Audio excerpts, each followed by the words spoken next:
imagino que tem um grupo grande de pessoas que estão organizando o evento. Um evento não é fácil de ser feito, ainda mais quando se envolve temas como esse. Na universidade pública hoje, que nós estamos aí com os recursos escassos, mas estamos sobrevivendo e vamos longe ainda, né, porque nós temos muita ciência a ser feita e muita resistência a ser construída. A proposta que o Diego me fez para falar da pesquisa e produção do conhecimento sobre trabalho, e o que já foi dito hoje, né, pela Lucy, pelo Lúcio, pela Sabrina, foram apresentações muito boas, né, facilitaram e facilitam a minha entrada nesse debate, nessa abordagem que eu vou fazer em relação ao trabalho e à produção do conhecimento. Só que, claro, é uma produção do conhecimento que tem uma realidade social que está nos exigindo respostas.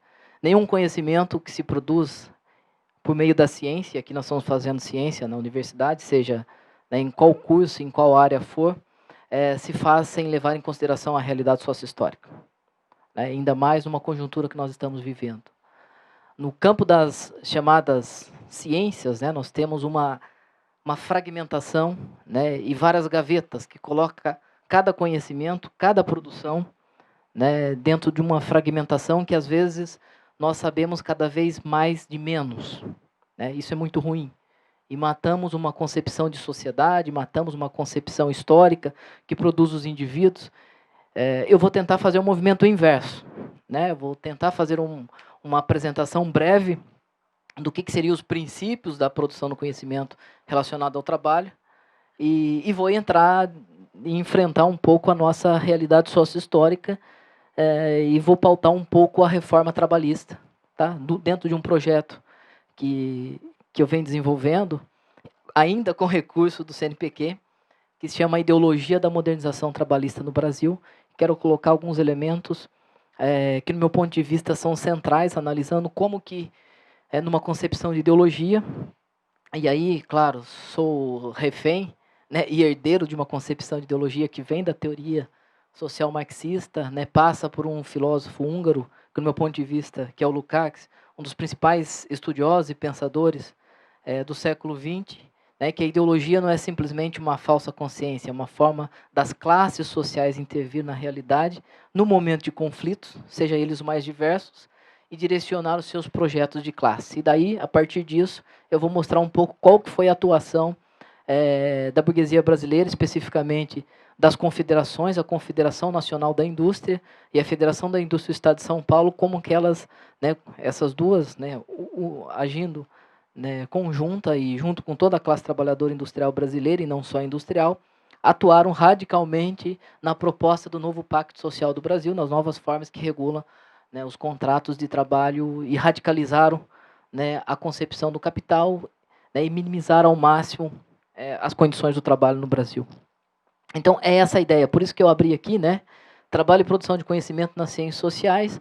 Para abordar o tema proposto, temos que considerar o papel e o lugar da pesquisa na contemporânea, sua relação com a sociedade e o projeto de sociedade que queremos. Então, o conhecimento não é aleatório, o conhecimento que é produzido na universidade, o conhecimento que é produzido no Instituto de Pesquisa, o conhecimento que se pauta pela produção científica, não necessariamente é um questionamento subjetivo do pesquisador e daquele que faz ciência. O conhecimento necessariamente nos exige, e os nossos objetos de estudo provêm de uma realidade social. Eu não escolhi e não escolho estudar o trabalho por uma questão de facilidade de temática de estudos, porque a realidade me exige o estudo do trabalho.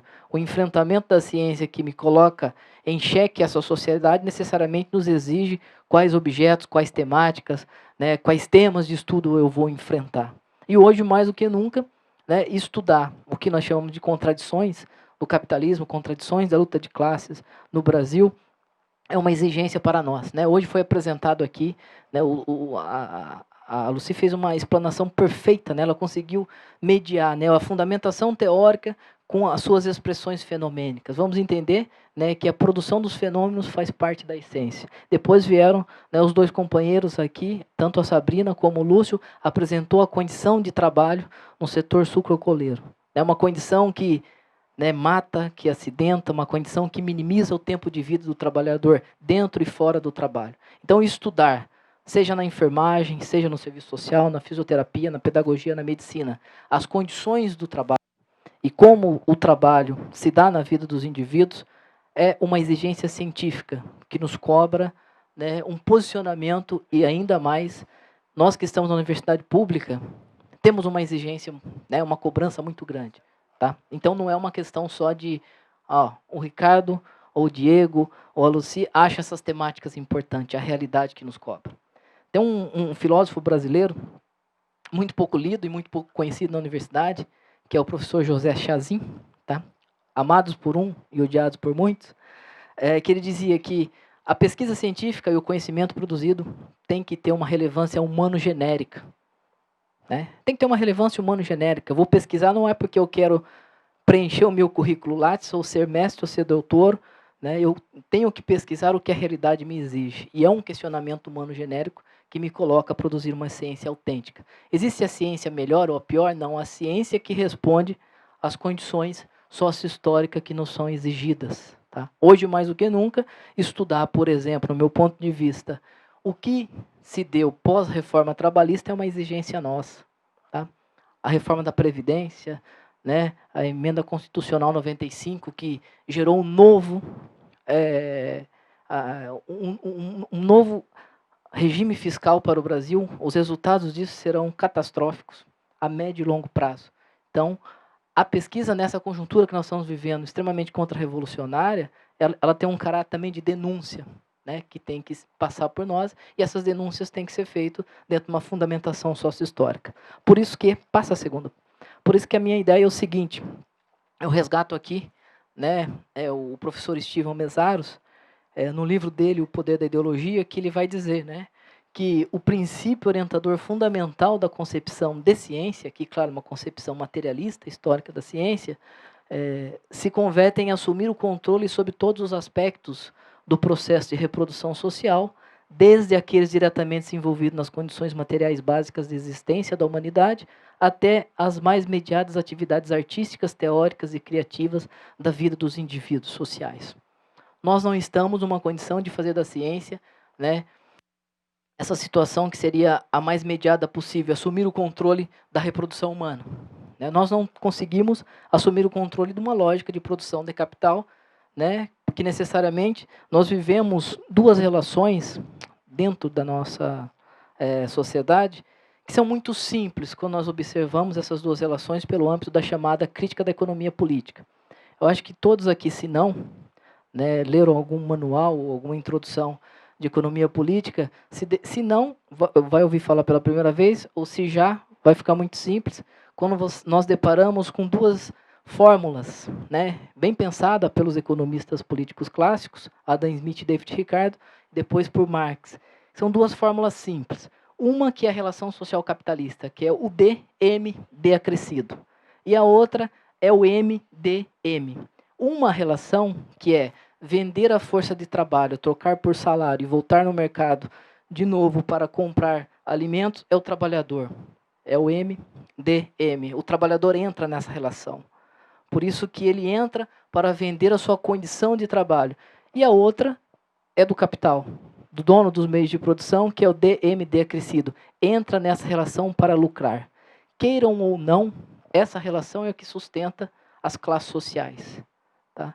Então, por que as classes sociais são contraditórias, que a sociedade que nós vivemos são contraditórias em suas relações, né, em suas entranhas? Porque nessa concepção de classes sociais e produção do valor, e vamos entender que a produção do valor e a riqueza nessa sociedade é a produção de mercadoria. A mercadoria é a célula da sociedade que expressa a riqueza.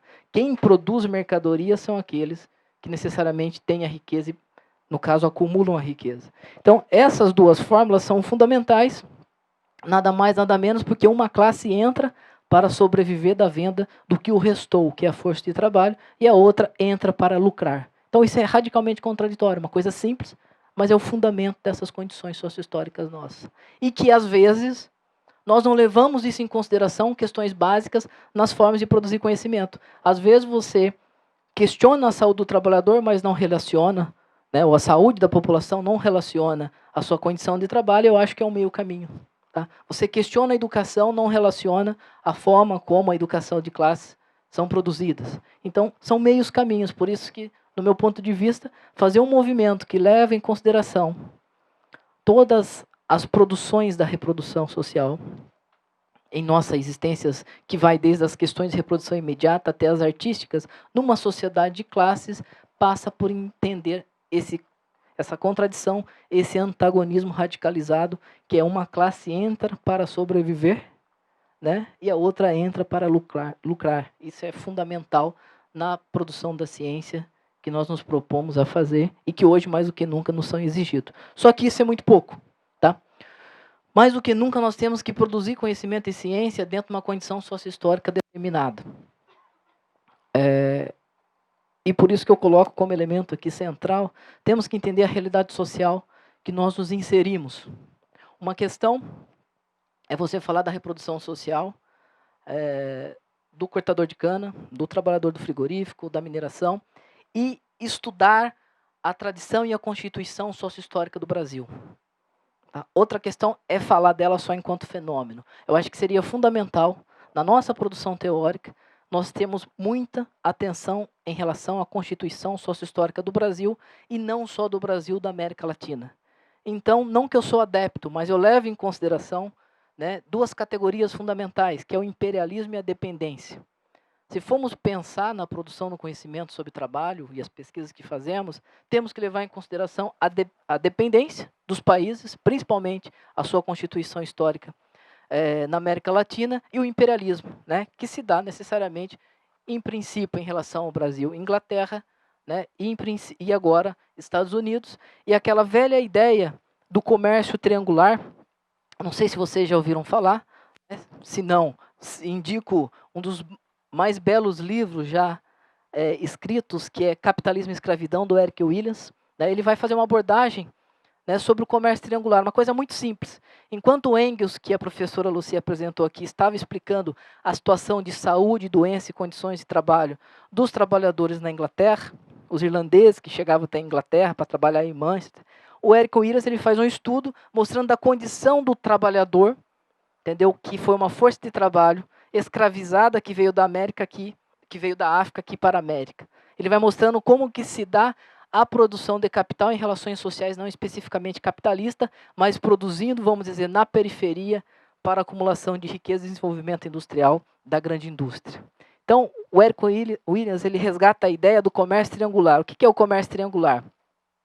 As manufaturas produzidas na Inglaterra, na França, lançam-se ao mar, vão até a África, chega na África, é trocada por força de trabalho humano, e essa força de trabalho humano escravizada chega à América para produzir riqueza que volta de novo para a Inglaterra, no caso específico. O café produzido aqui, por exemplo, no século XIX, vai alimentar o trabalhador da fábrica inglesa.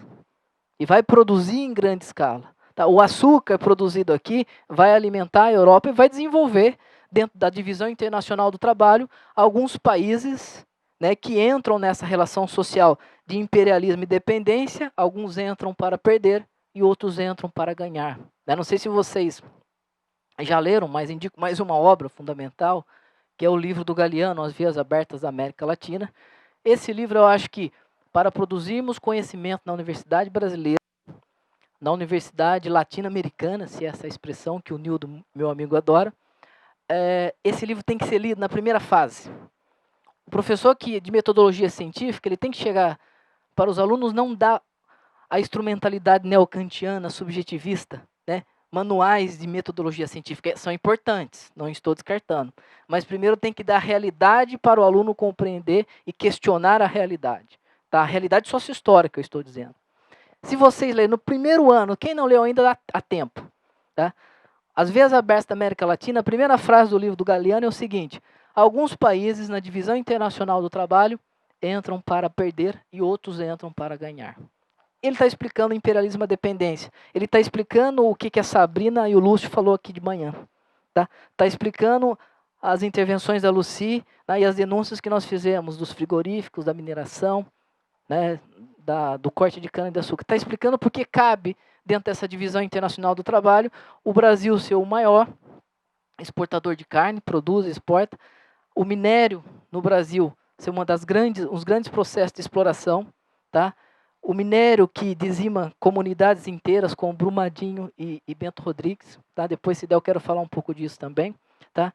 Paraopebas, por exemplo, no Pará, o município brasileiro que tem o maior valor bruto em exportação, mas que não paga um centavo de ICMS, ou seja, porque são multinacionais que estão ali explorando. O minério, né, que é extraído daqui e desenvolve a indústria, não só chinesa, como a indústria, ainda hoje, a indústria europeia. Então, essa contradição de entender, né, o que pesquisar de acordo com essa realidade social nossa, constituída, é fundamental. Porque senão nós vamos ficar numa aula de metodologia científica, mostrando de acordo com os manuais, tentando procurar a pesquisa, né, dentro de um questionamento subjetivista, epistemologista, e não na expressão que o nosso velho e caro Lukács nos ensinou. A questão não é epistemológica, a questão é ontológica, a questão é socio-histórica.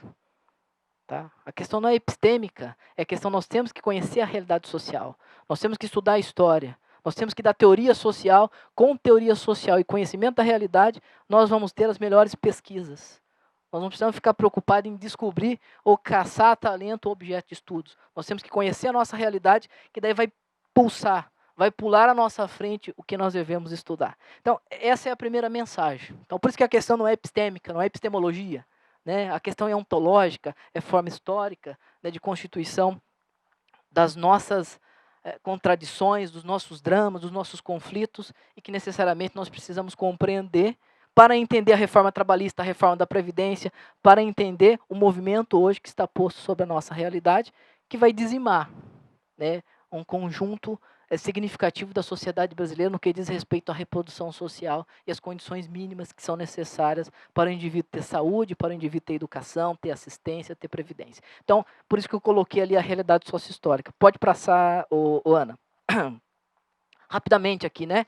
Então, os séculos de escravismo vividos no Brasil distinguem nossa formação econômica e ideológica. Eu não vou aprofundar nisso, tá? Mas nós temos que revisar Jacob Gorende, nós temos que revisar vários autores que mostram por que hoje as estatísticas, né, que evidenciam e mostram lá, nós temos número de trabalhadores desempregados são negros, né? Nós temos que revisar essa tradição escravagista brasileira para entender o Brasil do século XXI, para entender o Brasil do século XX. E eu sou muito de acordo com a tese do Jacob Gorende, que ele diz que com o fim da escravidão negra no Brasil, o fim do trabalho escravo, é a consolidação da Revolução Burguesa no Brasil. Porque aí nós tivemos que lidar necessariamente com o mercado de trabalho que vai ser constituído entre o imigrante que chega, né, entre o negro que já está aqui. Em 1857, muito se adiantou a burguesia brasileira com a lei de terras para não fazer a reforma agrária. Tá? Então, nós temos uma condição muito particular. Não dá para transpor modelos de explicação do nosso mercado de trabalho, ou mesmo da constituição da nossa força de trabalho, se não levarmos em consideração o que foi a transição, principalmente da segunda metade do século XIX para o século XX. Né? E o que nós vamos fazer com esses trabalhadores? Eles vão ser estatísticas. Né? Eles vão ser estatísticas hoje que preenchem, né, um grau de racismo, preconceito gigantesco na sociedade brasileira, né? E a constituição dessa herança nossa vai bater as nossas portas e estão batendo. Não sei se vocês já ouviram falar, mas acho que sim, do Clóvis Moura, das análises do Clóvis Moura. Tá? Que ele mostra que a questão do preconceito racial é o constituído historicamente, está dentro da explicação do imperialismo e da dependência, está dentro do que nós podemos falar, né, de países que dominam, de países que são dominados.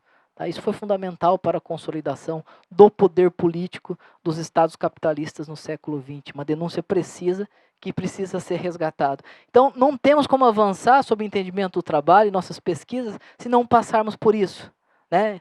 O que foi que a Lucy disse hoje de manhã, raça, classe, etnia, gênero. A nossa Constituição Socio-Histórica é radicalizada, né, pelos 3 séculos de trabalho escravo, pelos 3 séculos, e 2 especialmente, de comércio triangular, né, que fundamentou a produção das riquezas e consolidação do capitalismo aqui. Tá? Então está ali, ó, o tráfico negreiro e o sistemático processo de escravização marcaram a origem das misérias que recaem sobre a nossa classe trabalhadora. Sem isso, temos grande dificuldade de compreender historicamente, né, os fenômenos que estão postos hoje a nós. Capitalismo, escravidão e racismo coexistem na formação e consolidação do que nós chamamos de questão social no Brasil. No serviço social a gente usa muito essa expressão questão social, nada mais é do que o conflito de classes sociais, capital e trabalho, né? O trabalhador, né, é dor, o capitalismo, né, é riqueza. É essa contradição, mas somente isso, sem levar em consideração toda a constituição da nossa particularidade, fica difícil nós mediarmos os nossos objetos de estudos, né, qual área seja. E aí, depois desse breve preâmbulo, né, em relação à nossa constituição sociohistórica e por que nós temos que colocar os nossos objetos de estudo, a nossa produção no conhecimento, e produzir conhecimento é um movimento. Socializar é outra questão fundamental que temos que levar em consideração. Tá? Hoje, felizmente, nós temos vários meios de socializar conhecimento. Então, estava conversando rapidamente. Vamos produzir conhecimento e socializar. Não precisa produzir o conhecimento mais perfeito, até que nós somos ser em constante processo de formação. Então, hoje, produzir um artigo, produzir uma tese, não quero divulgar, é essencial que se divulgue. Tá? Não imagine que vocês vão ser autores do melhor artigo, da melhor tese, do melhor trabalho de conclusão de curso. Hoje, mais do que nunca, é um processo coletivo. Se a enfermagem não dialogar com a medicina não dialogar com a pedagogia não dialogar com o serviço social, que não dialogar com a administração, nós vamos produzir e reproduzir a universidade dentro da decadência ideológica. Aquela expressão que eu iniciei a fala dizendo, né? Aqueles que sabem cada vez mais de menos. Né, uma tal divisão social do conhecimento que mata a perspectiva histórica, né, de totalidade que a gente tanto reivindica para compreender as relações sociais. Hoje, mais do que nunca, um evento como esse, interdisciplinar, muito reivindicado aqui, né, e está sendo feito, é fundamental, tá, para que a gente possa enfrentar os verdadeiros dilemas da nossa sociedade. E aqui, paro então o meu preâmbulo sobre a pesquisa e a produção do conhecimento e vou tentar enfrentar a realidade que nós estamos vivendo. Tá? Eu acho que eu falei 5 minutos até agora, né? Democratizar o ajuste da crise fiscal. Nós sabemos que nós estamos vivendo uma crise do capital. Tem a concepção que é uma crise estrutural, que ela é mais contínua, né? Ela diminuiu o tempo, as crises são constantes, porque nós temos uma grande dificuldade em termos mundiais de manter as taxas de lucro, porque há uma elevação radicalizada da composição orgânica do capital. O que é isso?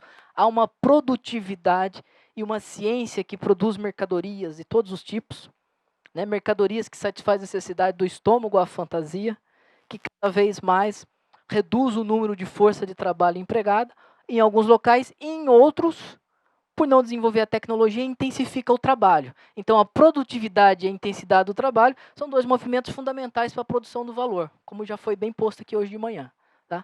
E cada vez mais que se eleva a composição orgânica do capital, você tem expressões. Uma delas é a intensidade do trabalho e o desemprego, a produção da superpopulação relativa. E hoje nós estamos vivendo um momento, especificamente no Brasil, que é democratizar a crise, que vem, né, por uma faceta de ajuste fiscal. Tá? E daí, próximo slide eu vou passar alguns elementos, pode passar. Mais um, até chegar ao quadrinho.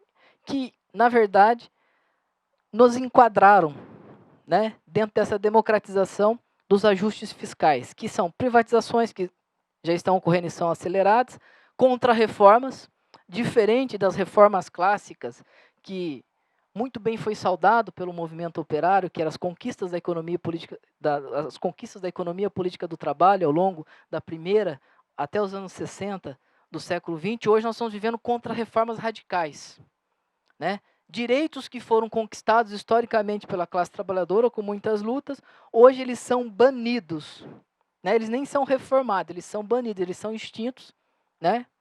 Com muita facilidade. Um momento onde que se acelera a história, né, para o trabalho, e a história para o capital vai se dando de forma muito lentamente. Tá? E aqui foram alguns elementos, né, que nós passamos nos últimos 3 anos especificamente. Primeiro, a emenda constitucional 95, aquela que congelou investimento, né, em políticas públicas por 20 anos. Né? A Seguridade Social será esfacelada, né, a assistência, a previdência, né, a saúde e todos os direitos sociais, né, congelados, né, ou seja, o investimento, né, não são gastos, são investimentos, né, em prol do pagamento de juros e amortizações das dívidas para bancos privados, né, os abutres do mercado, tá, em prol de uma dívida pública contraída pelos estados, que é o que mantém o capitalismo, porque hoje a burguesia financeira não quer investir em indústria, basta investir em especulação e investir na dívida pública. Por isso que qualquer movimento que se dá em termos políticos dá um impacto nas bolsas de valores, que necessariamente faz com que o Brasil possa ser um país, né, de bom investimento ou de mau investimento. Tá? Isso é uma catástrofe do ponto de vista daquela concepção de ciência que nós temos que controlar. Nós não controlamos mais. Nós temos uma ciência que é essa, financeira manipulatória, que trabalha com a manipulação do mercado, né, e necessariamente a política é produzida para manipular resultados e para o mercado dar respostas. É uma radicalização hoje, né, do que o Lukács chamava, né, nós estamos vivendo uma crise geral e duradoura. Tá? Então, o primeiro movimento que nós tivemos, né, o congelamento, depois nós tivemos a reforma trabalhista, que é contra a reforma trabalhista, junto com ela a terceirização, a reforma da Previdência, a Lei de Liberdade Econômica e a outra medida provisória, que é do emprego, carteira verde e amarelo. É uma catástrofe. Esse conjunto, né, de contra-reformas e retirada de direitos da classe trabalhadora, produzidos por essas leis, que na verdade nada mais é do que a forma como os interesses burgueses intervêm através do parlamento, e a política, enquanto uma ideologia específica, aprova essas leis. É um parlamento de classe, não um parlamento neutro. É uma democracia onde a soberania popular está fragilizada, então a soberania se dá da classe que radicaliza. Nós sabemos que democracia não é um conceito vago, tá? Ainda mais na América Latina, que nós vivemos, né, processos radicalizados, né, chamados golpes militares, golpes civis militares, e hoje, mais do que nunca, passando pelos impedimentos e impeachments, que são golpes. Tá? Paraguai, Brasil, né, o que ocorreu recentemente na Bolívia. Tá? Então nós estamos vivendo um movimento que, mais do que nunca, é radicalizado os processos de enxugamento das condições de reprodução da força de trabalho aqui na América Latina e aqui especificamente no Brasil, que se deu através dos chamados direitos sociais, de algumas garantias mínimas que os trabalhadores e necessariamente o Estado brasileiro garantiu aos trabalhadores. Mas nós bem sabemos que só legislações não são suficientes, né, para a reprodução social dos trabalhadores.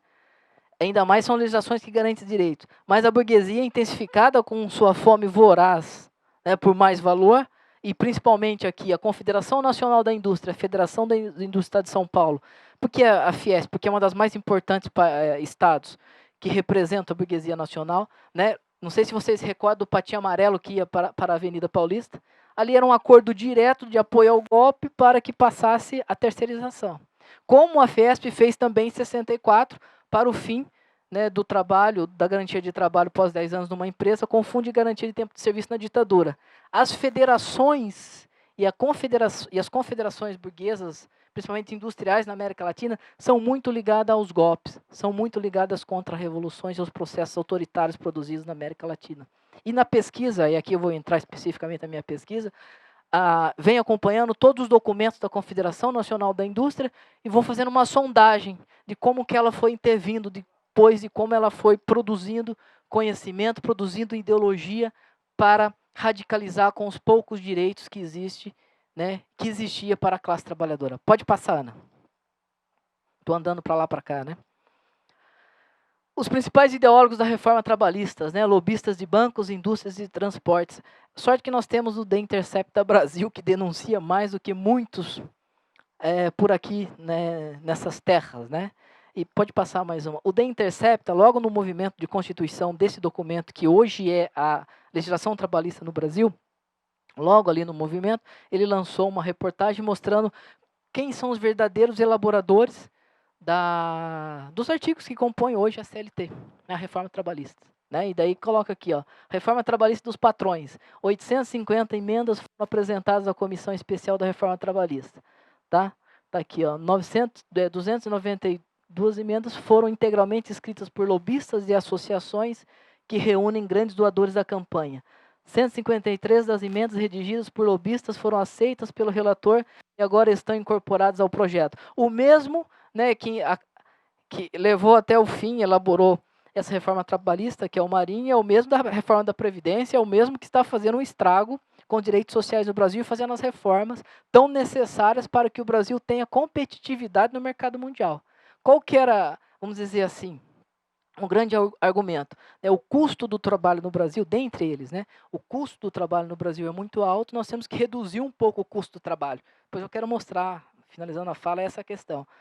E como que nós vamos reduzir o custo do trabalho? Radicalizando e tirando os direitos sociais e confrontando os sindicatos, né, e os direitos do trabalho no Brasil, o Ministério do Trabalho, o Ministério Público do Trabalho, radicalmente. Vamos eliminar esses que colocam em entraves alguma segurança que o trabalhador tinha até então. E nós temos um parlamento, tá, que infelizmente, em sua Constituição Sócio-Histórica, fiz referência à Lei de Terras, mas desde 1857, né, a Constituição dessa república que se passa pelo século XX é a Constituição de representantes da burguesia do latifúndio e dessa classe senhorial escravista. Tá? Nós não podemos perder isso de vista. É o componente ideológico presente lá em Brasília. Se nós perdermos isso de vista, nós engessamos a nossa concepção de ideologia e como nós vamos entender a burguesia brasileira. O Florestan Fernandes, muito brilhantemente, disse que a classe trabalhadora, que a burguesia brasileira, ela vai para dentro do Estado, se conforta no Estado, é uma burguesia associada ao imperialismo. Mas mais do que isso, né, ela vai para dentro do Estado, né, e ela vai ter representantes no Legislativo, no Judiciário, que vão compor essa classe, enquanto classe no poder político. Isso é fundamental ser analisado. E toda a tradição da década de 70, que produziu conhecimento sobre o Brasil, toda a tradição da teoria marxista da dependência, Marini, Bambirra, Teutônio, o Florestan Fernandes escreve o livro nessa conjuntura, a Revolução Burguesa no Brasil, José de Souza Martins, O Cativeiro da Terra, identificam esse elemento. E parece que nós estamos dormindo, já tem 50 anos, produzindo um conhecimento um pouco escolástico. Nós não estamos levando isso em consideração. E hoje vem radicalizado. Essas poucas conquistas dos direitos sociais que nós tivemos, que chegou até a Constituição, né, de 88, eles foram eliminados em 3 para 4 anos. E serão eliminados se nós não tivermos mais atenção radicalmente nos próximos 2 anos, 3 anos, que nós temos desse momento muito horrível que nós estamos vivendo sob o governo Bolsonaro. Aqui mais para mostrar, né, entidades que entregaram emendas prontas, né, a Confederação Nacional do Transporte, a Associação Nacional do Transporte de Cargas e Logísticas, a Confederação Nacional das Instituições Financeiras e a Confederação Nacional da Indústria. Um cuidado muito grande que essas confederações tiveram, e essas confederações aglutinam um poder político que muitos não têm noção na sociedade brasileira, né? Todas as projeções, se você for pegar as 101 medidas da Confederação Nacional da Indústria e proposta para o Brasil voltar a crescer, produzido pela Confederação Nacional da Indústria, é o plano que era do Temer, que era... esqueci o título do plano do Temer. Ponte para o futuro, né? Era ponte para o abismo, a ponte para o futuro, e hoje que está sendo implementado com mais radicalidade pelo Paulo Guedes. Tá? É a pauta da burguesia, das confederações que estão sendo implementadas. Pode passar, fazendo um favor. Aqui só para ilustrar, se vocês forem ler as revistas produzidas pela CNI, vocês vão entender o Brasil e a proposta que o Brasil se reproduz hoje. Tem um livro que foi elaborado pela Confederação Nacional da Indústria, que chama Para um Brasil Moderno, em 1989, publicado em 1990, que ali ele mostra alguns elementos necessários para o Brasil ter uma inserção na divisão internacional do trabalho de forma competitiva. Tá? Procura na internet, Para um Brasil Moderno. Tá? É um documento, tá, lá do final dos anos 80, que passa pelos anos 90, esse livro foi pouco lido, pouco levado em consideração, mas nós tivemos ali alguns conflitos de classe significativas que barrou radicais reformas nos anos 90 para os 2000, não que eliminaram, mas barraram, seguraram algumas, não que não tiveram grandes reformas, tiveram a reforma da Previdência, primeiro movimento do governo Lula, mas aquela proposta lá de trás, ela está consolidada hoje. Depois eu quero terminar lendo um trecho desse livro. Pode passar. Aqui é o documento, né, da CNI, das sondagens que eu disse para vocês, em relação à reforma trabalhista. Tá? O que é essa sondagem? A CNI, com seus técnicos, envia pesquisadores para as empresas e faz uma sondagem, né, uma pesquisa, uma amostragem dessas pesquisas. E aqui, principalmente, os temas da reforma trabalhista mais importante para a indústria. Tá? Isso aqui foi feita, tá? Vamos entender que a reforma trabalhista, né, essa nova regulamentação do trabalho no Brasil, entrou em vigor em novembro de 2017, correto? Nós estamos no processo aí de já aprovada, mas quais são as principais preocupações? Negociação coletiva prevalecendo sobre a lei, hoje nós já sabemos, é o negociado sobre o legislado. Permissão expressiva de terceirizar qualquer atividade, né, as principais preocupações. Fim da obrigatoriedade de homologação da rescisão do contrato de trabalho no sindicato. Tá? Você matou o sindicato, e é isso que acontece. Flexibilização do trabalho em tempo parcial. Extinção das horas em itinerário, das horas de casa até o trabalho. Hoje aqui, né, os trabalhadores de corte de cana-de-açúcar que saem de regiões longínquas da sua jornada de trabalho, locais de trabalho, não ganham mais para isso. Né? E às vezes são horas. Né? Eu sou do interior de São Paulo, daquela expressão que nós utilizávamos lá do boia fria. Tá? Eu tenho tios que foram boia frias, eles saíam para fazer trabalhos, né? Eram camponeses, eram ex-moradores de sítio que foram para a cidade. Na cidade eles têm que voltar a trabalhar no campo. Tá? Agora não mais trabalhar nas suas terras, mas trabalhar no agronegócio. Tá? Então isso foi extinto, essa era a grande preocupação. Regulamentação do trabalho intermitente.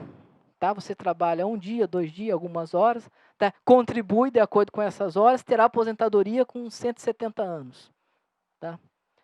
Permanência do empregado na empresa para fins pessoais não contabilizados como jornada e regulamentação do teletrabalho. Então, essas eram as principais preocupações, né, que se tinha, né, que essa pesquisa, essa sondagem da CNI detectou, e, de fato, foram todas as que estão em vigências, que estão sendo executadas, que estão esfacelando a condição de trabalho da maioria dos trabalhadores brasileiros. Pode passar.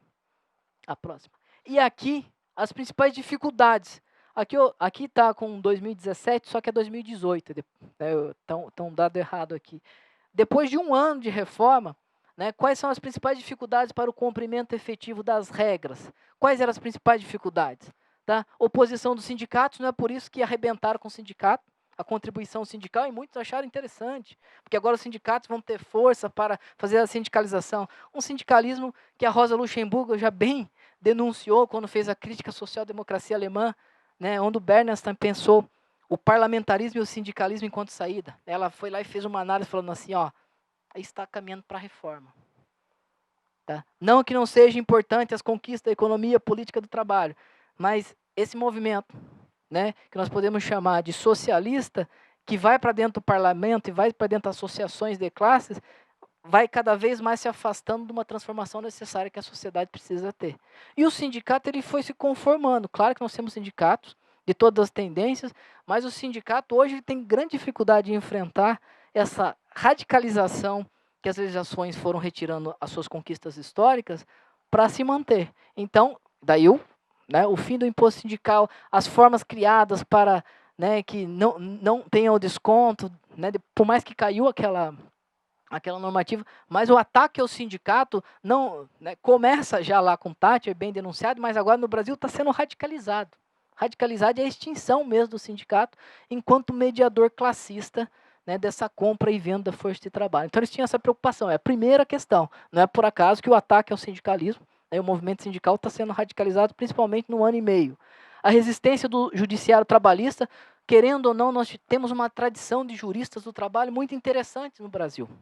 É uma tradição criada da noite para o dia. Né? Uma condição criada sob a condição da superexploração da força de trabalho que produziu gente como Sotomayor e milhões de outros que defendem e radicalizam a luta do trabalho contra o capital. Mas destrói-se também, né, o judiciário trabalhista, é uma preocupação muito grande, então tem que destruir toda a possibilidade de intervenção do Ministério do Trabalho. Tá? A resistência da fiscalização trabalhista, né, o que está enfrentando os fiscais do trabalho, né, nessa conjuntura.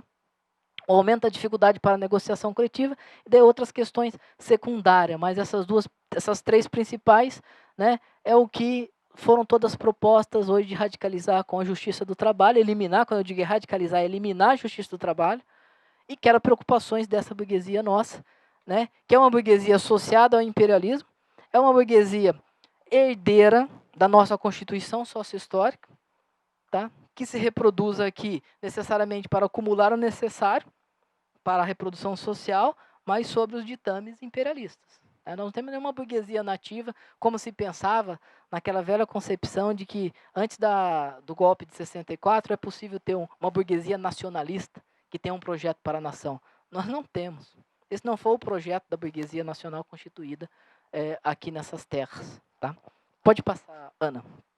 Qual que é o resultado de todo esse desmonte, de todo esse ataque, de toda essa denúncia em relação à reforma trabalhista e esses objetivos propostos, essas preocupações propostas pelas confederações, especificamente aqui as pesquisas da Confederação Nacional da Indústria, resultou nisso que é a reforma trabalhista com 2 anos.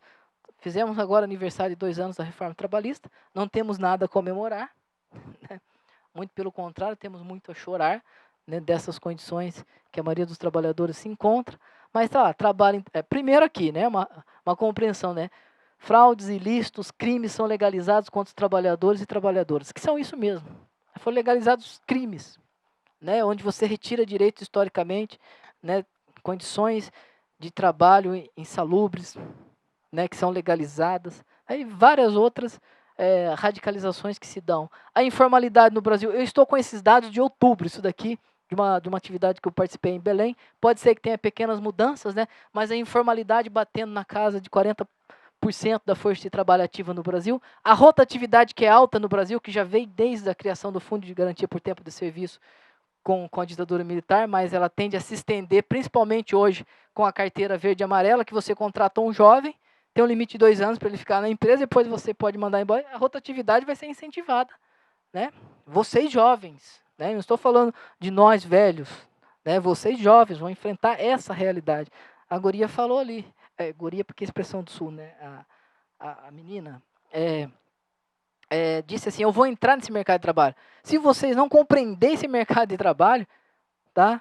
Vai ter uma inserção muito sofrível.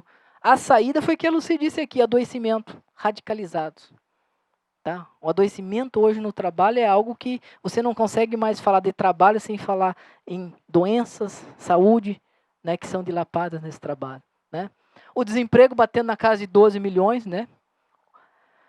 A subutilização da força de trabalho, você pega os dados do Diese, como que mostra que é uma subutilização muito grande da força de trabalho. Trabalhadores que trabalham menos horas do que podem trabalhar durante a semana, então isso é uma característica que cresceu muito. Adoecimento, acidente, mortes e mutilações no Brasil, né, gigantesca. A questão do transtorno mental e comportamental no mundo e no Brasil, tá? Estou com dados ali até 2017. E daí os outros elementos que eu já indiquei, prática antissindical, insegurança jurídica, fim da fiscalização e da proteção social, limitação do acesso à justiça do trabalho e violação ampla de direitos humanos, previdência, né, trabalhistas e tudo mais.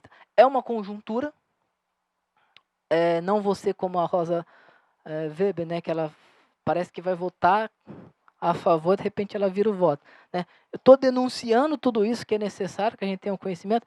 A saída, claro que é uma saída que rompe com essas relações sociais. De imediato é o conhecimento dessa situação e o fortalecimento de instituições históricas até então que estão sendo radicalmente estraçalhadas, o sindicato, a universidade pública e o direito de fazer pesquisa na universidade que reconheça isso como fonte de inspiração.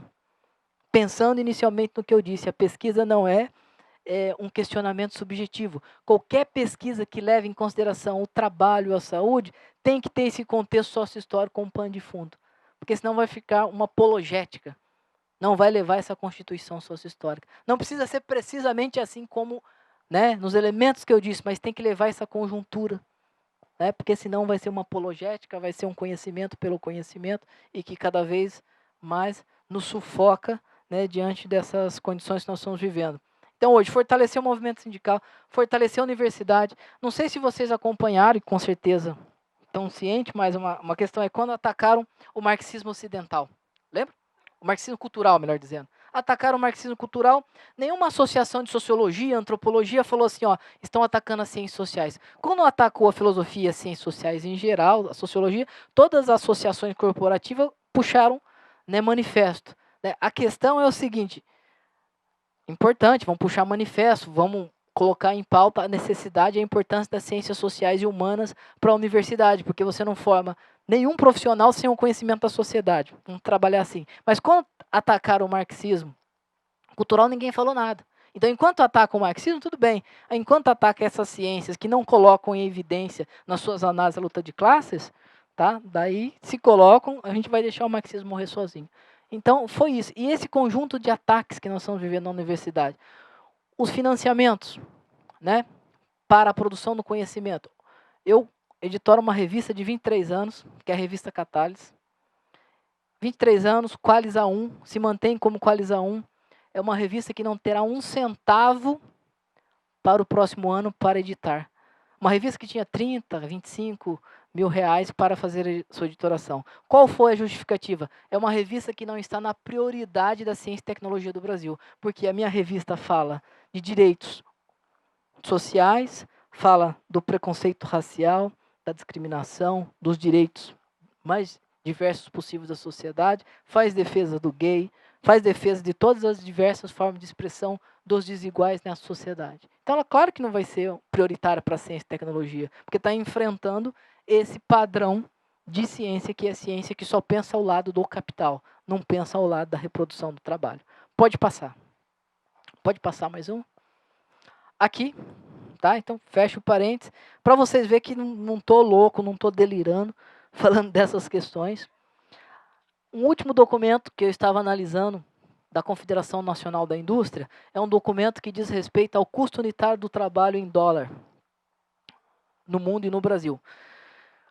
Nós sabemos que para a produção de riqueza, o custo do trabalho é fundamental. Numa expressão marxista, é o tal do capital variável, né? Para produzir capital, você tem que comprar capital constante, instalações, né, maquinaria e tudo mais, e tem que comprar o capital variável, é a força de trabalho.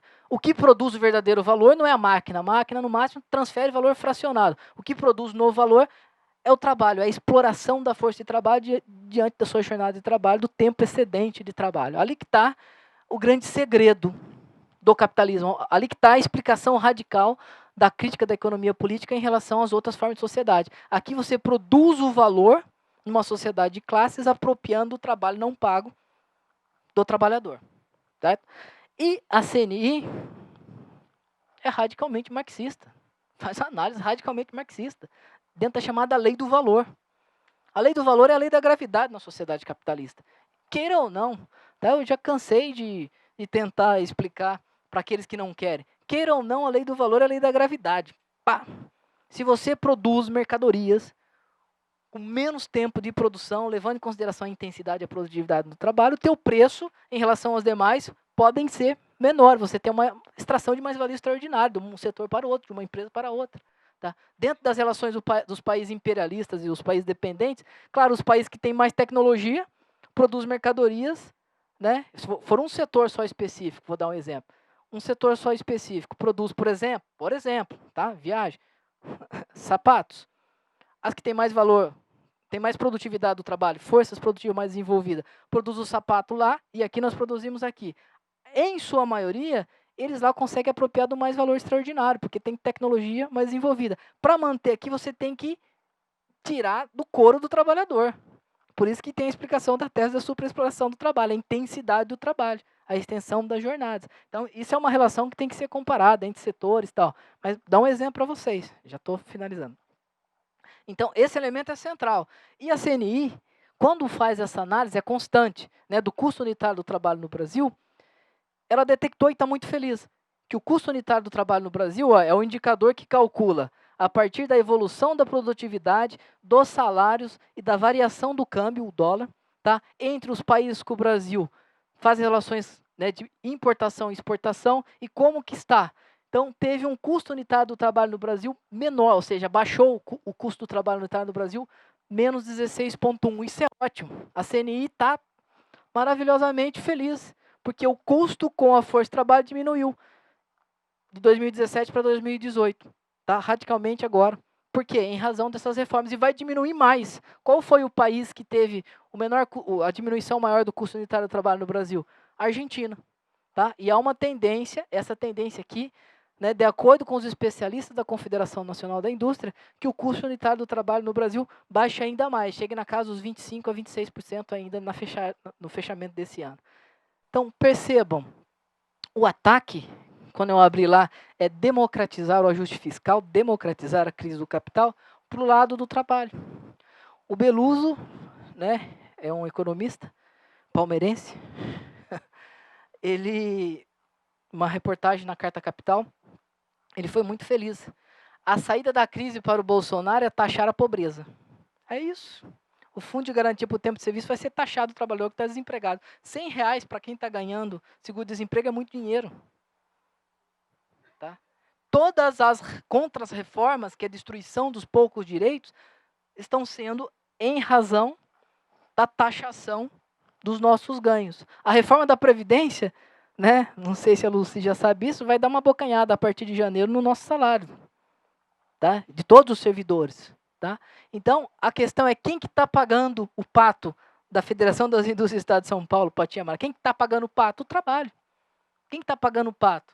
Né, os trabalhadores. O ajuste fiscal está saindo das costas de quem? Dos trabalhadores. E ainda, nós temos um discurso, que não, imagino que não seja da maioria dos trabalhadores, mas de grande parte, que não, eu acho bom que a reforma trabalhista e a reforma da Previdência ocorra, porque não dá, né? O trabalhador vai se aposentar com 57 anos, tá? Vai se aposentar com 60 anos.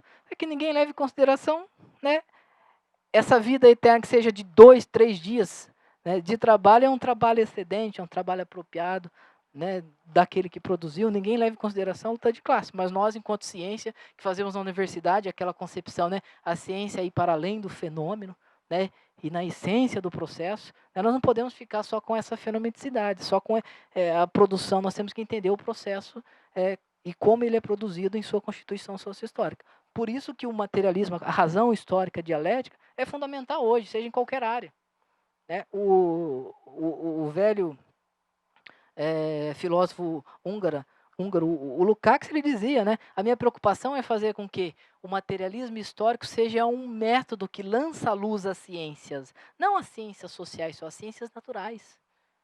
Né? As ciências exatas, as ciências biológicas, as ciências sociais, porque é um método de compreensão da realidade onde qualquer objeto, qualquer interpretação tem que perguntar em qual mundo socio-histórico isso daqui é produzido e reproduzido. Tá? Porque senão fica uma análise sem contextualização socio-histórica. Parece que nós vivemos na Lua e não nessa constituição socio-histórica que nos produz. Pode passar para finalizar? Tá? Rapidamente aqui, né, como que o mercado de trabalho formal no Brasil está tendo uma guinada, né? Até reforma, 44 dos 84 milhões de trabalhadores, 44 na formalidade, 40 na informalidade. Isso está se transformando em 2019, com dados do CREM, 43 formais, 43 898, 43 528 informais. Essa tendência a tese da professora Maria Augusta Tavares, nos fios invisíveis da produção capitalista, que ela mostrava uma tendência à informalidade do capital para manter as taxas de lucro. Só que ela não imaginava que ia ter a reforma, porque ela tinha gritado isso. Né? Ela só falou isso no livro dela. Essa é uma tendência, a informalidade cada vez mais crescente. E entendam, a reforma trabalhista, tá? Ela foi feita, ela já gerou a reforma da Previdência. Com essas condições e esses pactos do trabalho, nenhum trabalhador vai contribuir o tempo necessário para ter acesso à aposentadoria. A reforma da Previdência foi a primeira cajadada, entendeu? Matou ali a classe trabalhadora. Tá? Eu tenho esperança que nós vamos conseguir revogar tudo isso no futuro, mas com muita denúncia, muita ciência, muito confronto, tá? Por essa forma parlamentar, que é diferente como a Rosa queria, mas é por essa forma. Tá? O companheiro hoje de manhã falou, o socialismo está tão distante. Não está tão distante. Tá? Mas, em princípio, nós temos uma tarefa, enfrentar isso, defender a universidade pública, defender o sindicato, defender as legislações que foram solopadas, e temos como revogar isso. E lutar, claro, vamos ter que criar todas as formas possíveis. Aqui na universidade, nós temos um compromisso muito grande, universidade pública, né? É fazer ciência com a radicalidade que hoje nos são exigidas, para enfrentar isso. Então, não estou falando para ninguém aqui vestir uma camisa vermelha. Tá? Mas eu sou comunista, né? Eu tenho orgulho de ser, né, pela construção socio-histórica minha. Até o Bolsonaro tá ligando aqui, ó. Não devemos ter medo, entendeu? De pautar no horizonte uma sociedade que, né, advoga a cada um segundo as suas necessidades, a cada um segundo suas capacidades, tá? Só que para isso nós temos que enfrentar o cotidiano. Então não vou ficar numa especulação aqui e falar assim, vamos sair daqui e vamos organizar o proletariado. Primeiro aqui é defender a universidade pública, para e passo, organizar as lutas de classes, confrontar essa radicalização que está posta aqui, Tá? E hoje nós não vamos sobreviver. Qual que é o caminho mais imediato? Sem diretórios acadêmicos extremamente articulados, centros acadêmicos, sindicatos, professores. Aqui está batendo a porta. Se nós nos organizamos e não resgatarmos a nossa trajetória histórica, nós vamos ficar aqui, beleza, o mundo está acabando, eu tenho uma compreensão maravilhosa desse mundo, tá? Só que todos os gatilhos possíveis que eu tenho aqui não são considerados. Não tem que ser considerado, tem que ser resgatado. Tá? Desde a disputa pela Uni, todas as instâncias têm que ser resgatadas para a gente poder construir um projeto, né, que seja diferente desse que está colocado no horizonte. Eu não tenho desesperança com o mundo, não. Tenho muita esperança, mas para isso vai exigir de nós, né, uma compreensão e uma intervenção aí. Pode passar. Aqui a criação dos trabalhos intermitentes, né, como que cresce no último ano. Tá? E isso vai crescer cada vez mais. Tá? Pode passar. Rapidamente, tem 2 minutos ainda, tá? Tá? É só uma breve retrospectiva para chegar à tese final, né? Degradação e impacto da contra-reforma trabalhista e da emenda constitucional 95 na sociedade e na classe trabalhadora. Só para vocês verem, né? Janeiro de 2017, Brasil terá até 3,6 milhões de novos pobres em 2017. Janeiro de 2018, em 3 anos o Brasil ganhou 8,6 milhões de miseráveis com um quarto de salário mínimo. A ONU alerta para a existência de 7 milhões de pobres sem assistências, mas os gastos sociais despencaram. Abril de 2018, o estudo revela que a pobreza extrema aumentou 11% e atingiu 15 milhões de trabalhadores. Outubro de 2019, desemprego atinge 12 milhões de trabalhadores. Falta trabalho para aproximadamente 30 milhões. Tá? É isso, é a retrospectiva. Gostaria de vir aqui outros dias que essa retrospectiva fosse, né, que essa caracterização. E daí é o seguinte, ter trabalho que em alguns momentos nos dava um possível conforto à reprodução social. Hoje no Brasil, infelizmente, trabalho é sinônimo, emprego, né, é sinônimo, é igual a pobreza, infelizmente. Então nós não é porque tem trabalho hoje, tem condições de ir ao shopping center, comprar uma bicicleta, comprar uma camiseta, infelizmente. Tá? Nem estou falando de carro e casa, porque esse sonho já se foi. Tá? Até porque o Bauman fez a denúncia, né? A vida a crédito. Né? E o próprio Lukács já falou, o Bauman, só que ele não coloca a culpa no capital. Né? Mas a nossa vida a crédito dessa classe média, que é o endividamento crescente, né? Que agora nós estamos endividados, a pobreza bateu nossas portas porque o trabalho não nos dá condição de reprodução social mínima que seja. Então, trabalho e pobreza hoje, de acordo com essa radicalização da retirada dos direitos sociais, né, se transforma em sinônimos. A última, pode passar, Ana. Tá lá então, ó. Diante de tudo que eu disse, tá? Isso não quer dizer que estão produzindo conhecimento parcial, pelo contrário, produzem um conhecimento que se preocupa em compreender como emergem as contradições sociais e, portanto, não se contenta somente em explicar ou justificar as condições dadas. Tá? Nós temos que entender historicamente. Essa é uma expressão que o Marx falava em relação a Adam Smith. Né? Eles explicam essas condições, não compreende como historicamente elas são produzidas. Né? Não é só explicar o desemprego, como que ele foi produzido historicamente através da reforma trabalhista e tudo mais. A pesquisa, né, a produção do conhecimento, não é apenas uma forma de saber, mas principalmente uma maneira de compreender em primeiro momento e posteriormente apresentar caminhos seguros para intervir na realidade social. Então, é essa mensagem que eu gostaria de ter dado aqui para vocês nessa tarde. Agradeço o convite do Diego. É isso, nós estamos aí, ó, com o mundo inteiro a ser enfrentado. Tá? O mundo inteiro a ser enfrentado, e as armas que nós temos hoje é a pesquisa, a produção do conhecimento, a radicalidade que nós... E ele é um historiador, mas isso vale para qualquer cientista das ciências naturais e sociais. Ele vai dizer o seguinte: os pesquisadores não fazem nem guiam a história. Sua participação geralmente é tão pequena que chega a ser quase nula. Mas, se não aprendessem nada com a história, suas atividades não passariam de um floreio cultural ou um passatempo agradável.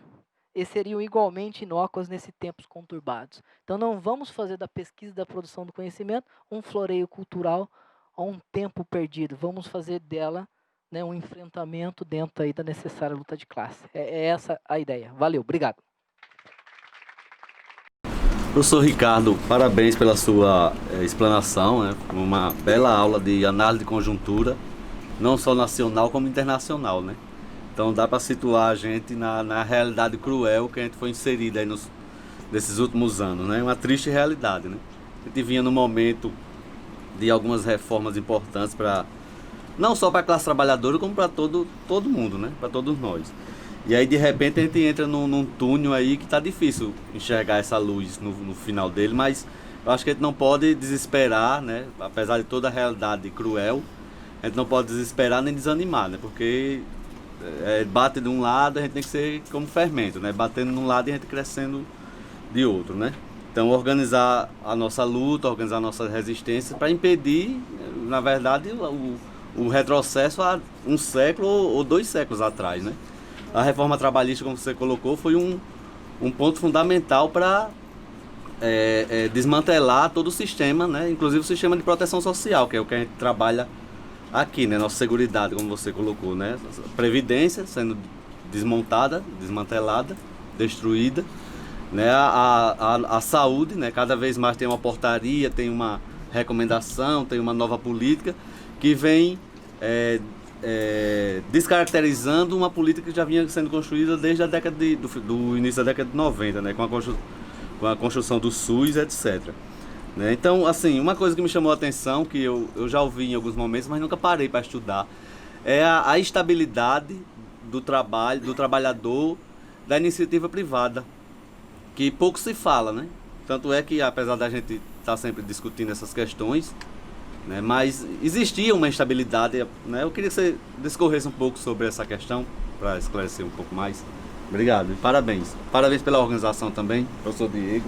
Trabalho com a produção de conhecimento, a importância disso tudo no sentido de a ciência ajudar a desvelar os desafios contemporâneos, né? A conjuntura que você aborda do que está acontecendo no Brasil, na América Latina, no mundo, como um desafio para uma ciência numa perspectiva da totalidade.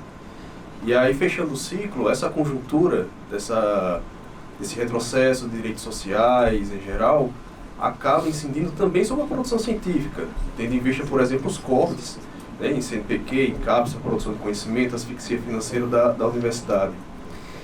E, particularmente, isso vem gerando uma provocação nas minhas reflexões, que é de difícil equilíbrio, porque até então nós inseridos numa perspectiva mais crítica de ciência, em algum momento fazíamos uma crítica à CAPES e ao CNPq pelos seus critérios produtivistas de analisar, por exemplo, o pesquisador, o professor universitário, numa perspectiva de ciência positivista, que muitas vezes deixa escapar dimensões e intercâmbios da ciência com outras formas de conhecimento que não cabem, por exemplo, no currículo Lattes. Mas a gente chega num momento agora que, se a gente bate na CAPES e no CNPq por conta disso, a gente, de repente, alimenta uma bola de neve que vem nessa perspectiva política neoliberal misturada com o aculturalismo do conservadorismo, que quer destruir a CAPES do CNPq, por exemplo, ou quer colocar o seu direcionamento num sentido ideológico que se traveste de neutralidade. Então, mediante isso, eu queria que você nos ajudasse a pensar como equalizar essa questão de defender a ciência, mas tendo em vista que essa ciência, mesmo aquela tão propagada e fomentada pelo CNPq e pela CAPES, tem um limite, que é de estar, de alguma forma, subordinada a esse produtivismo. Em relação até 66, ao completar 10 anos de trabalho nas empresas privadas, você tinha estabilidade. A Fiesp, até onde eu li, né? Eu aprendi isso com a minha companheira, porque parece que você fala as questões com tanta convicção, tá? Até onde eu li, né? A Fiesp, com a ditadura militar, com o golpe militar, civil-militar, fez um acordo. Vamos criar o fundo de garantia por tempo de serviço, vamos eliminar essa estabilidade. E daí gerou o que? A instabilidade no trabalho, por isso que o mercado de trabalho brasileiro é um dos mais rotativos. A rotatividade que bate na casa dos 50%, 60%, né, é algo muito permanente na constituição do nosso mercado de trabalho. Então, quando a gente fala assim, ataques à classe trabalhadora na América Latina, esses ataques estão sendo radicalizados agora, mas os primeiros se deram com os golpes, né, que ocorreram, né, Brasil, Chile, ocorreu pela América Latina toda. Né, e essa é uma forma de reprodução do capitalismo na periferia. Né, e por isso que eu fiz toda uma formação acadêmica, tanto na história como no serviço social, dando pouca importância para a dependência. A dependência surge hoje não é porque tem estudiosos do Marini, da Vânia Bambirra tal, é porque a realidade ressurgiu com tamanha radicalidade, a particularização da reprodução do capitalismo aqui na América Latina, que jogou para nós as interpretações do Teutônio, da Bambirra, do Marini da década de 70. Tá? Então, o que nos cabe hoje aqui nessa divisão social do trabalho, por isso que hoje eu uso muito essa expressão, que é uma expressão chave para entendermos o mundo, tá? Essa geopolítica do mundo, é a divisão social do trabalho. Principalmente quando você tem legislações que querem cada vez mais, né, reduzir os direitos trabalhistas aqui no Brasil, e também você tem isso na Europa. Né? Morei em Portugal na época dos precários inflexíveis. Né, morei 1 ano ali em Lisboa, você vê a radicalidade ali, que é trabalhadores extremamente qualificados, num trabalho extremamente flexível, precários, só que uma baita consciência de classe, lutando, querendo ou não. Os jovens portugueses iam ter que trabalhar, né, na Alemanha, trabalhar na Inglaterra, mas aqui lá foi episódico, porque mesmo em Portugal você teve a Revolução dos Cravos, que em 1970 foi a última revolução, né, dentro dos processos revolucionários, vamos dizer assim, de confronto ao capital, que eu considero a Revolução dos Cravos significativa, que fizeram com que gerassem ganhos à classe trabalhadora, quando que já na Europa, na década de 70, você tinha o que nós chamamos de neoliberalismo já galopante. Mas aqui a Constituição histórica é outra. Por isso que aqui o Estado vai e mata. Por isso que a pauta do Bolsonaro, da radical violência que o Estado vai oferecer à classe trabalhadora, não é algo episódico, é constituinte da nossa particularidade histórica. E encontra em muitos adeptos no parlamento e muitos adeptos na sociedade civil uma âncora para desenvolver essa política. Tá? Então, a nossa Constituição Sociohistórica é pesadíssima contra a classe trabalhadora. E essa tranquilidade que você tinha já foi rebatido lá em 66. E hoje mais do que nunca, né? A rotatividade vai ser radicalizada hoje com o emprego verde e amarelo, né? A carteira de trabalho verde e amarelo. Imagina vocês entrando no mercado de trabalho como estagiários, tá? Vão ficar 2 anos lá, tá? Depois vai vir outros estagiários, até 20% dos trabalhadores daquela empresa pode ser verde e amarelo. Depois contrata outro estagiário e assim vai. Todas as formas, né, que a gente chama de precários e flexíveis, tá? Vai se constituir, vai consolidar o mercado de trabalho no Brasil dentro daquela conjuntura, né, que vamos fazer com que o crescimento econômico retorne e retome-se, né, retome-se a custo das nossas condições. Respondi mais ou menos? Tá?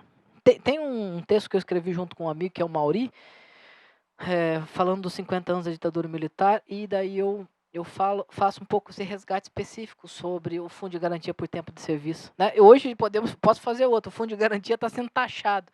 Né? A cada pouco, infelizmente, felizmente nós tivemos uma liberdade de produzir ciência e conhecimento, vamos dizer, até 2 anos atrás, com certa tranquilidade. Tá? Eu sempre tive projetos de pesquisas financiados pelo CNPq, e não sou tão velho assim, mas já estou na universidade há 15 anos, né? Mas com facilidade. Eu estudei Lenin como projeto de objeto de estudo, eu estudei Lukács, né? Hoje não sei se nós vamos ter essa liberdade. Então, eu acho que dificilmente teremos essa liberdade. Aqui nós temos olavistas que estão tomando conta do Ministério da Educação, e os caras são faca na bota, na expressão lá do interior, né? Os caras estão cortando mesmo. Deu o exemplo aqui da revista que a gente editora lá, né, uma revista internacionalmente indexada, é baixada na Austrália, é baixada nos Estados Unidos, é baixada na Grã-Bretanha, na Europa, na América Latina, e eu não tenho um centavo para editorar essa revista. Então os caras cortaram, é corte ideológico. Só que também nesse mesmo contexto nós tivemos um movimento que é a crítica, né, não à produtividade, porque às vezes você escreve bastante artigo, porque você vem no evento, alguém convida. Né, vai no evento, alguém convida. Então você pega, por exemplo, a gente acaba divulgando conhecimento em vários veículos e de forma quantitativa, porque é uma forma que você tem também de dialogar na academia. Só que teve também um quantitativismo, que é o produtivismo acadêmico, que foi ruim. Tá? Que é aquela crítica que eu fiz aqui. Às vezes produzia pelo currículo, ou fazia um artigo com 15 pessoas. Entendeu? Então você tinha ali um ranqueamento pelo quantitativo e muito pouco pelo qualitativo. Isso gerou coisas até ruins. O autoplágio, né, era uma questão muito presente. Uma questão é você escrever um artigo. Eu sou muito adepto disso. Eu escrevo um artigo hoje. Daqui a 10 anos, aquela ideia central não se perdeu, mas eu coloco lá uma nota, esse artigo foi originalmente publicado, e daí só que daí você vai ver que você vai ter que reescrever todo o artigo, quase, né? Mas essa questão de você maturar e levar à frente conhecimento. Mas nós entramos num movimento que mais valia era o currículo Lattes. Tá? Infelizmente, o ranqueamento se deu de forma muito ruim nas universidades privadas, principalmente na pós-graduação. Vou falar um exemplo bem meu, do meu departamento, lá da UFSC. Nós tínhamos um programa de pós-graduação, nós tínhamos professores que tinham escrito obras clássicas sobre serviço social, professores importantes, e daí chegou um momento que nós tínhamos que criar o doutorado, só que esses professores tinham 1 ou 2 livros editados 18ª, 15ª vez, só que eles não tinham produtividade exigida de acordo com o ranqueamento das revistas. Eles ficaram de fora. Então, eu acho que essas questões, né, que nós no passado não soubemos organizar direito. E hoje, né, hoje eu tenho grande dificuldade de falar o que vai ocorrer daqui a 2 dias com esse Ministério da Educação, da Ciência e Tecnologia. Eu tenho grande dificuldade de fazer uma previsão, porque todas as previsões que eu fiz de péssimas, elas foram mornas, entendeu? Porque a coisa foi muito pior. Tá? Eu tenho medo assim, de questões como determinadas pesquisas que fazem mediações com a chamada teoria social crítica, e não só com a marxista. Pode ser com o existencialismo francês, com a escola de Frankfurt, pode ser com a teoria que tem uma visão diferente do criacionismo, né? Que seja uma visão, né, e sócio-histórica, mesmo que seja do evolucionismo, né? A questão do terraplanismo, que isso acaba sendo padrão de ciência. Eu acho que não vai chegar, mas eu tenho medo que isso chegue a ser um padrão de, não de ciência para nós, mas a questão principal é de limitar a nossa forma de fazer ciência. Porque assim, uma questão é ter um bando de maluco que está no Ministério da Educação e Ciência e Tecnologia fazendo a gestão desses recursos com um padrão de ciência que é radicalmente diferente da nossa, e daí eles limitam. Tá? Então, um padrão que vai prevalecer na cabeça desses capatazes de plantão pode ser que radicalmente elimine a nossa forma de fazer ciência. E daí nós vamos ter que criar formas, né? Que criar formas de resistência. Eu acho que ainda eu acredito na democracia, só que a democracia eu não encontro um valor abstrato. A democracia nas sociedades populares, nas sociedades latino-americanas e do mundo, é soberania popular. Quando o povo tem condições de ir para a rua, temos condições de conquistar a educação pública, a saúde, a previdência e lutar por ela. Senão não é democracia. Tá? Não é esperar que os parlamentares, os deputados, os senadores votem e garantem algumas emendas para nós. Né? Nós temos que fazer com que a democracia seja sinônimo de soberania popular, mais do que nunca no Brasil. É isso que está sendo posto. E nós parece que esquecemos um pouco isso. Imaginamos que com as novas tecnologias, a gente tweetar, facebookar, fazer o que for, entendeu? É fazer movimentos sociais. É importante, não estou descartando. Aquilo ali é um movimento de disputa ideológica fundamental. Tá? Mas as coisas parece que só postar algo já me dá condição de credenciamento, de consciência de que aquilo não é bom para a sociedade. Não, nós temos que ir para muito além. E para muito além disso. Né? É uma condição, por isso que eu disse, não está ruim. Tá? Ainda há possibilidade de lutas necessárias. O nosso papel aqui, vocês tão jovens, né? A universidade pública. Nós vamos agora enfrentar um movimento de defesa desse espaço aqui como nunca. Os professores vão ter, né, congelamento dos salários, se não redução de carga horária de trabalho. As novas contratações vão ser horríveis para os professores e os técnicos, até chegar o momento que vai ser cobrado mensalidade. As taxações vão começar a ocorrer. E a universidade pública é um dos grandes patrimônios da sociedade brasileira, né, é um grande direito social.